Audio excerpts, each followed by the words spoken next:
नमस्कार मित्रों, आज हम बात करेंगे कि पुष्य नक्षत्र के 4 चरणों में बुध का क्या फल होगा। मित्रों, यदि आपकी जन्म कुंडली में बुध पुष्य नक्षत्र में बैठे हैं तो क्या फल होगा, आइए हम जान लेते हैं।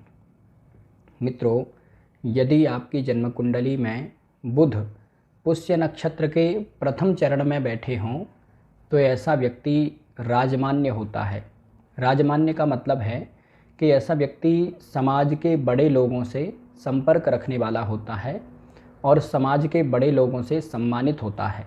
लेकिन ऐसा व्यक्ति विवादित व्यक्तित्व वाला होता है, यानी कि समाज में विवादित होता है। ये लोग पाप आचरण करने वाले होते हैं, यानी कि गलत आचरण करने वाले होते हैं, कई बार गलत कार्यों को अंजाम देते हैं। और ये लोग विचलित मन वाले होते हैं। विचलित मन का मतलब है कि उद्विग्न मन वाले, अशांत मन वाले होते हैं। किसी भी काम में जल्दी से ये लोग विचलित हो जाते हैं, यानी कि भटक जाते हैं। और ये लोग हतोत्साहित होने वाले भी होते हैं, यानी कि कोई भी काम यदि ये करें तो उसमें यदि एक बार भी असफलता मिल जाए तो फिर ये लोग जल्दी से हतोत्साहित हो जाते हैं, यानी कि हार बहुत जल्दी मान लेते हैं। ये लोग कलह करने वाले होते हैं, कलह प्रिय स्वभाव के होते हैं, यानी कि वाद विवाद करने वाले और थोड़े झगड़ालू प्रवृत्ति के होते हैं। ये लोग विपरीत लिंगियों के सुखों से वंचित होते हैं। विपरीत लिंगी के सुख का मतलब है कि यदि स्त्री हो तो वह पुरुषों के सुख से वंचित होगी, अथवा पुरुष हो तो वह स्त्रियों के सुखों से वंचित होगा, अथवा इन लोगों के सुख में कोई ना कोई रुकावटें आती रहती हैं, कोई ना कोई व्यवधान आते रहते हैं। ये लोग छोटी अवस्था में तो बहुत सुंदर होते हैं, यानी कि अपनी बचपन में या फिर अपनी किशोरावस्था में ये लोग सुंदर होते हैं। लेकिन 36 वर्ष के बाद, 36 वर्ष के बाद फिर ये लोग विकृत देही होते हैं, यानी कि इनकी सुंदरता 36 वर्ष के बाद फिर कम हो जाती है या फिर समाप्त भी हो जाती है। ये लोग बुद्धिमान विद्वान होते हैं और चतुर चालाक प्रवृत्ति के होते हैं। अपना काम बनाने में माहिर होते हैं, किसी भी तरह से अपना काम बनाने की कोशिश करते हैं। लेकिन ये लोग बात रोगी होते हैं। बात रोगी का मतलब है कि इनको वायु विकार से संबंधित कोई ना कोई परेशानी होती है, यानी कि पेट में गैस बनना या फिर वायु विकार से होने वाली और समस्याएं, जैसे शरीर में जो नसें हैं उन नसों में खिंचाव की समस्या या फिर नसों में दर्द की समस्या, ये सब कोई ना कोई रोग इनको होते हैं। यदि कुंडली में बुध अकेले बैठे हों, यानी कि बुध के साथ में और कोई ग्रह ना बैठा हो, तो फिर ऐसे व्यक्ति को गुप्तांगों से संबंधित परेशानी होती है। यदि किसी स्त्री की कुंडली में पुष्य नक्षत्र के प्रथम चरण में बुध बैठे हों और कुंडली में बुध अकेले बैठे हों तो फिर ऐसी स्त्री को ऋतु चक्र से संबंधित, यानी कि पीरियड से संबंधित कोई ना कोई परेशानी होती है। माहवारी से संबंधित कोई ना कोई परेशानी होती है, अथवा गुप्तांगों से संबंधित कोई ना कोई परेशानी होती है। ऐसी स्त्री को बार बार गर्भपात होने की समस्या होती है, यानी कि बार बार मिसगैरेज हो जाने की समस्या होती है और संतान होने में देरी होती है। यदि बुध पुष्य नक्षत्र के प्रथम चरण में बैठे हों और कुंडली में लग्न स्वाति नक्षत्र में हो या फिर चित्रा नक्षत्र में हो तो फिर ऐसा व्यक्ति बहुत भाग्यशाली और बड़ा धनाढ्य होता है, यानी कि बहुत बड़ा धनवान होता है। ऐसे व्यक्ति के पास में भूमि, भवन, वाहन, सब कुछ, सारी सुविधाएं उस व्यक्ति के पास में होती हैं। और ऐसा व्यक्ति बहुत सारे मातहतों का स्वामी होता है। मातहत का मतलब है कि बहुत सारे नौकरों का या फिर बहुत सारे एम्प्लॉयज़ का स्वामी होता है। ऐसे व्यक्ति के अधीन बहुत सारे लोग काम करते हैं। मित्रों, यदि जन्म कुंडली में बुध पुष्य नक्षत्र के दूसरे चरण में बैठे हों तो ऐसा व्यक्ति सौम्य स्वभाव का होता है, सरल स्वभाव का होता है। ऐसे लोग बुद्धिमान और विद्वान होते हैं और साथ ही ये लोग दूसरे विद्वानों का आदर करने वाले होते हैं। यानी कि बुद्धिमान लोगों का, बुद्धिजीवियों का सम्मान करने वाले, आदर करने वाले होते हैं। ये लोग अतिथि प्रेमी होते हैं, यानी कि अपने घर पर मेहमानों को बुलाना या फिर दूसरे के घर पर मेहमान बन के जाना इन लोगों को अच्छा लगता है। ये लोग अतिथि प्रेमी होते हैं, अतिथियों का स्वागत करने वाले होते हैं। ये लोग वाक्पटु स्वभाव के होते हैं, यानी कि बोलने में माहिर होते हैं और अपनी बातों को सही ढंग से रखने वाले होते हैं। ये लोग अच्छे वक्ता बन सकते हैं, यानी कि अच्छे स्पीकर बन सकते हैं, या फिर सभा पंडित या सभासद होते हैं।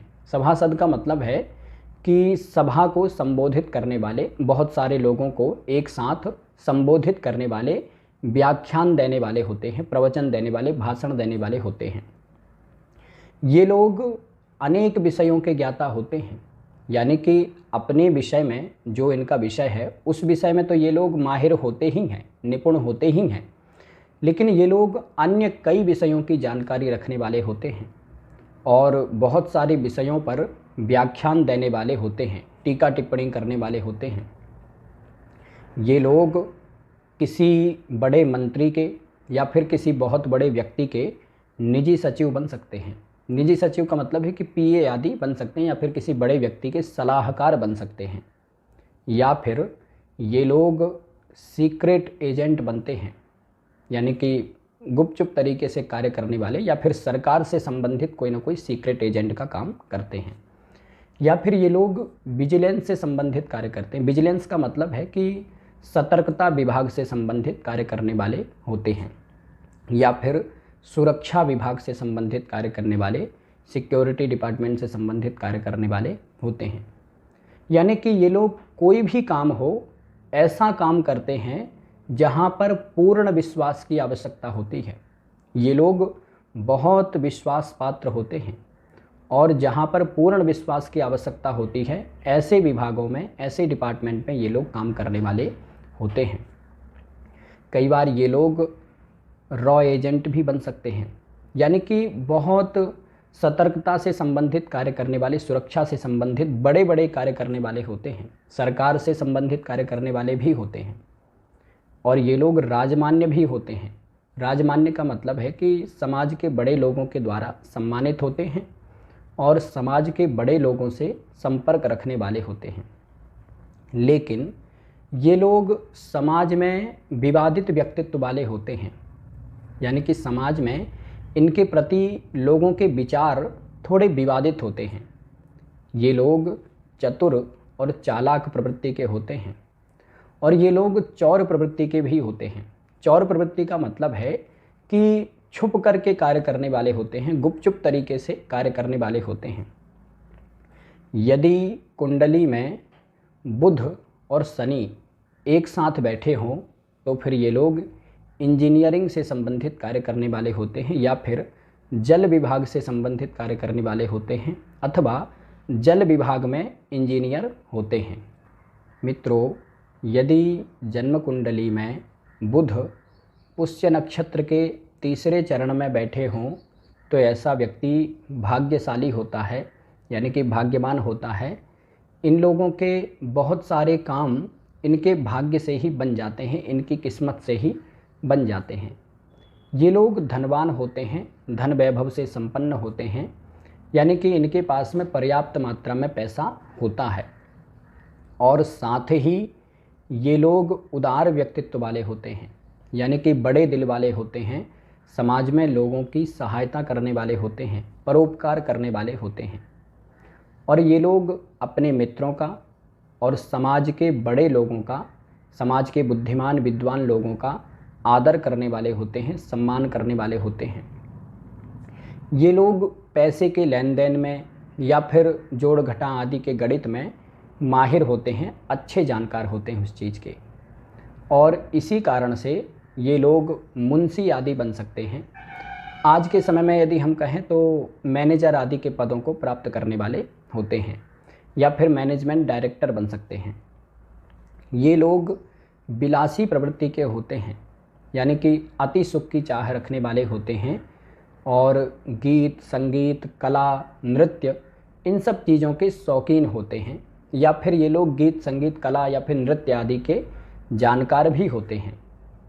ये लोग शासक प्रवृत्ति के होते हैं, शासक स्वभाव के होते हैं, यानी कि अच्छे नेतृत्वकर्ता होते हैं। इनके अंदर लीडरशिप क्वालिटी बहुत अच्छी होती है। और ये लोग यदि अपना व्यापार करते हैं, अपना काम करते हैं, तो फिर ये लोग अच्छी तरह से नेतृत्व करने वाले होते हैं। और यदि ये लोग जॉब भी करते हैं, किसी दूसरे की नौकरी भी करते हैं, तो वहाँ पर भी ये लोग जल्दी से टीम लीडर आदि बन जाते हैं या फिर मैनेजर आदि के पदों को जल्दी से प्राप्त करते हैं। और फिर बाद में ये लोग सभी का नेतृत्व करने वाले होते हैं। ये लोग कवि स्वभाव के होते हैं, यानी कि कविताएं लिखना या फिर कविताएं पढ़ना इन लोगों को अच्छा लगता है। कई बार ये लोग काव्य सृष्टा भी होते हैं, यानी कि कविताएं लिखने वाले, काव्य लिखने वाले भी होते हैं। कई बार ये लोग नृत्य से, यानी कि नाच गाना आदि, डांस आदि से, या फिर संगीत से, या फिर अभिनय से, यानी कि एक्टिंग करके धन कमाने वाले होते हैं। कई बार ये लोग एक्टिंग आदि भी बहुत अच्छी करते हैं और एक्टिंग से संबंधित या फिर संगीत से संबंधित या फिर नृत्य से संबंधित कोई ना कोई कार्य करने वाले होते हैं और उसी के माध्यम से धन कमाने वाले होते हैं। इन लोगों का चरित्र थोड़ा कमज़ोर होता है, यानी कि इनका चरित्र हमेशा शंका में रहता है। लेकिन ये लोग राजमान्य होते हैं, यानी कि समाज के बड़े लोगों से संपर्क रखने वाले होते हैं या फिर समाज के बड़े लोगों के द्वारा सम्मानित होते हैं। लेकिन ये लोग हमेशा समाज में विवादित बने रहते हैं, यानी कि समाज में इनके प्रति लोगों की विचारधारा थोड़ी विवादित होती है। लेकिन ये लोग धन और ऐश्वर्य से संपन्न होते हैं, इनके पास में पर्याप्त मात्रा में धन होता है, परंतु ये लोग धन के, ऐश्वर्य के प्रदर्शन में बहुत विश्वास रखते हैं। यानी कि इनके पास में यदि पैसा है तो ये लोग अपना पैसा बहुत ज़्यादा दिखाने की कोशिश करते हैं और कई बार अपने आप को बहुत ज़्यादा धनवान, बहुत ज़्यादा अमीर दिखाने के चक्कर में ये लोग अपना पैसा अनाप शनाप जगह पर बर्बाद करते हैं। और ये लोग अति कामुक प्रवृत्ति के भी होते हैं, विलासी प्रवृत्ति के होते हैं, अति सुख की चाह रखने वाले होते हैं और इसी कारण से ये लोग अपने सुखों पर भी व्यर्थ में पैसा बर्बाद करते हैं और इसी कारण से इन लोगों को कभी कभी आर्थिक परेशानी भी होती है, यानी कि पैसे का तालमेल अच्छा नहीं बिठा पाते हैं अपने ऊपर या फिर प्रदर्शन में, दिखावे में ज़्यादा पैसा खर्च करते हैं, इस कारण से इनको परेशानी होती है। लेकिन इनके पास में धन पर्याप्त मात्रा में बना रहता है। मित्रों, यदि जन्म कुंडली में बुध पुष्य नक्षत्र के चौथे चरण में बैठे हों तो ऐसा व्यक्ति बुद्धिमान होता है और चतुर प्रवृत्ति का होता है। लेकिन ये लोग मध्यम शिक्षित होते हैं, यानी कि इनकी शिक्षा बहुत अच्छी नहीं होती है, इनकी पढ़ाई लिखाई ज़्यादा अच्छी नहीं होती है, यानी कि सामान्य ठीक ठाक पढ़ाई लिखाई होती है, लेकिन ये लोग बुद्धिमान बहुत होते हैं। ये लोग विपरीत लिंगी के सुखों से सुखी होते हैं। विपरीत लिंगी का मतलब है कि यदि स्त्री हो तो वह पुरुषों से सुखी होगी और यदि पुरुष हो तो वह स्त्रियों से सुखी होगा। ये लोग परोपकारी स्वभाव के भी होते हैं, यानी कि उदार स्वभाव के होते हैं, बड़े दिल वाले होते हैं और दूसरों की सहायता करने वाले होते हैं, समाज में ज़रूरतमंदों की सहायता करने वाले होते हैं। ये लोग अपने जीवन में रचनात्मक कार्य करने वाले होते हैं, यानी कि अपने जीवन में कोई भी काम करते हैं तो उसको अलग ढंग से करने वाले होते हैं, रचनात्मक तरीके से करने वाले होते हैं। ये लोग राजमान्य होते हैं, यानी कि समाज के बड़े लोगों से संपर्क रखने वाले होते हैं या फिर समाज के बड़े लोगों से सम्मानित होते हैं। लेकिन ये लोग विवादित व्यक्तित्व वाले और हठी स्वभाव के, युद्ध प्रिय स्वभाव के होते हैं। विवादित व्यक्तित्व का मतलब है कि समाज में इनके प्रति लोगों के विचार विवादित होते हैं, ज़्यादा ठीक नहीं होते और ये लोग हठी स्वभाव के होते हैं, जिद्दी स्वभाव के होते हैं। कई बार अपनी जिद्द में आकर के खुद का ही नुकसान कर लेते हैं, यानी कि जिद में आकर के कोई गलत डिसीजन लेते हैं और फिर ऐसा डिसीजन लेते हैं कि जिससे खुद ही फंस जाते हैं। ये लोग युद्ध प्रिय स्वभाव के भी होते हैं, यानी कि कलह प्रिय होते हैं, वाद विवाद को पसंद करने वाले होते हैं। ऐसी स्थिति में कोई कोई व्यक्ति व्यसनी भी हो जाता है। व्यसनी का मतलब है कि कोई ना कोई नशा करने वाला हो जाता है, या फिर ऐसे लोगों को कोई ना कोई एक आदत ऐसी लग जाती है जिस आदत को ये लोग छोड़ना चाहते हैं लेकिन छोड़ नहीं पाते। कई बार ये लोग प्रवासी होते हैं। प्रवासी का मतलब है कि अपने घर से या फिर अपने क्षेत्र से दूर रहने वाले होते हैं। कई बार ये लोग पढ़ाई लिखाई या फिर नौकरी या फिर व्यापार आदि के लिए अपने घर से दूर चले जाते हैं। कई बार ये लोग नशे की हालत में पड़ करके कार्यच्युत भी हो जाते हैं, यानी कि अपने कार्य को छोड़ देते हैं, या फिर आलस्य के कारण भी काम को छोड़ने वाले होते हैं। या फिर ये लोग अचानक से कोई ऐसा डिसीजन लेते हैं कि आज से हम ये काम नहीं करेंगे, अब ये काम करेंगे। तो इस तरह से ये लोग अपने कार्यों को छोड़ने वाले होते हैं। मित्रों, आज के लिए बस इतना ही। नमस्कार।